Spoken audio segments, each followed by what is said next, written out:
Aba. Okay, thank you. Hazel, si Owen, kung ano mga bigsasabi sa akin. Bumati ka muna, Hazel. Hello po sa lahat ng mga nanonood ngayon, sa ninang ko, sa pamangkin ko, Saki, sa mga taga-Romblon, taga-Aklan, Boracay, Mindoro, sa mga kamag-anak ko na nakakilala sa akin. Hello po. Ayan, Hazel, saan ka nag-abroad? Taiwan po. Bilang isang, Factory worker po. ikaw may babalik doon. Hopefully po, pag may pera po mag-placement. Bilang mga kapatid mo. Bali, 3 na lang po kami ngayon. Namatay na po yung brother ko. Then, yung sister ko po nasa Romblon. Tapos, kasama ko po yung isa ngayon. Sino isa? Yung ate ko po. Tapos yung naka-green, Yung sino? pinsang ko po. Okay. Ang iyong mga magulang ay wala na rin, di ba? Opo, namatay po sila ng same day po. Same date. Pareho? Opo. Ayaw mo sabihin, Oras lang po ang pagitan. 2 hours lang po ang pagitan nila. nagsama na sila, parang gano'n? Pero Bakit? Anong hindi po kinamatay? nila alam na pareho silang namatay. Kasi magkaibang hospital po sila. Paano yun? Maghihiwalay ba sila? Opo, bali ano po, yung mother ko, namatay po siya sa heart.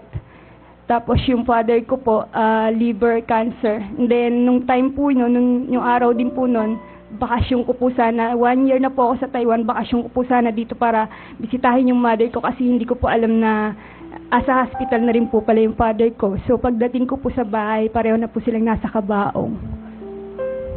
Hindi ko na po sila Pero naabutan. yung time na yun, bakit magkahiwalay sa ospital? Magkahiwalay sila sa buhay? Hindi po, nauna pong na-hospital yung mother ko and then nung time po na inatake yung father ko, nag-decide po yung dalawa kong ate na ipaghiwalay po sila ng hospital kasi baka po pag nakita nung isa, Malungkot. imbis na mabuhay pa, atakihin po, kaya hiniwalay na lang po ng hospital. Ilang oras ang pagitan? 2 hours lang po. Sino unang namatay? Yung mother ko po. Tapos yung father mo Yung sa father ospital? ko po, opo. Ano yun? Ano ibig sabihin sa tingin mo? Siguro po, till death do us part sila, ganun sila magmahalan talaga. Wow, yan, galing ha. Ayan. Pwede yun eh, no? Di ba? Magkahiwalay kayo ng ospital, tapos text mo. Namatay na ako. Sunod na ako. Mukha. Biro lang.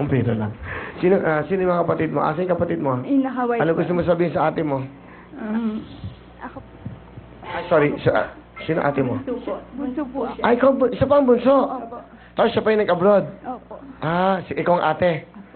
Sige ate, ano gusto mo sabihin kay bunso? Maraming salamat sa lahat ng tulong mo. Sorry kasi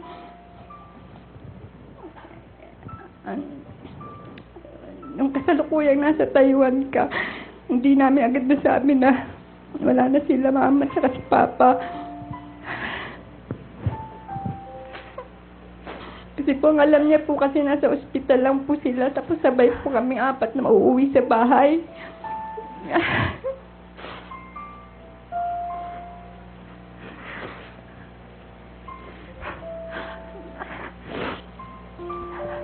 May message ka ba sa kapatid mo?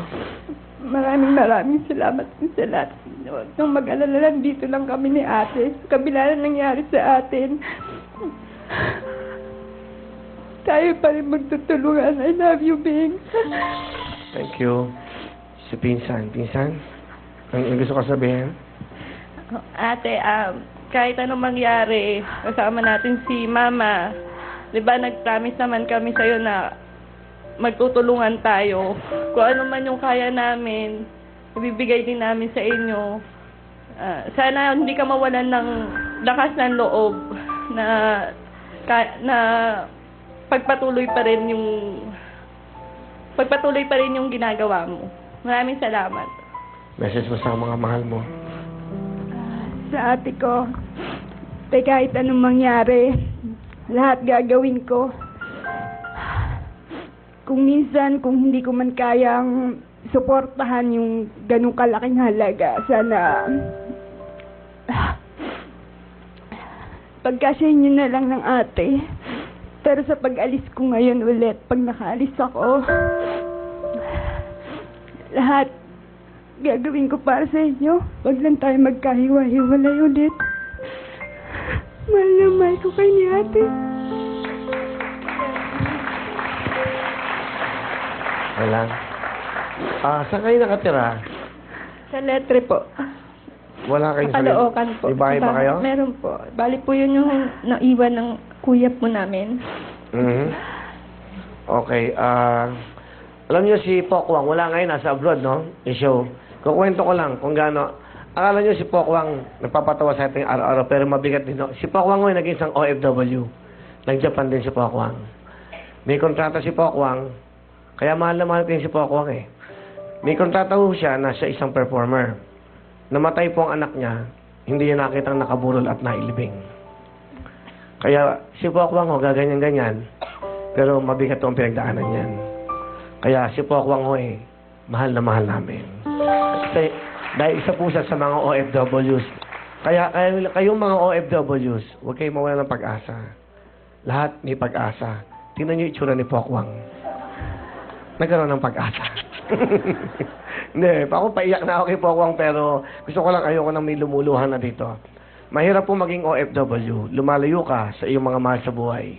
Lumalayo ka sa pamilya mo. Iniiwan mo anak mo, asawa mo, talagang mga pamilya mong binahal para mag-alaga sa ibang pamilya. Yan po ang buhay ng OFW. Sila na po ang tinagurian natin, mga bayani natin ngayon. Sino ba ang tutulong sa mga taong yan? Dapat ang mga namumuno. Dapat may taong tumutulong dyan.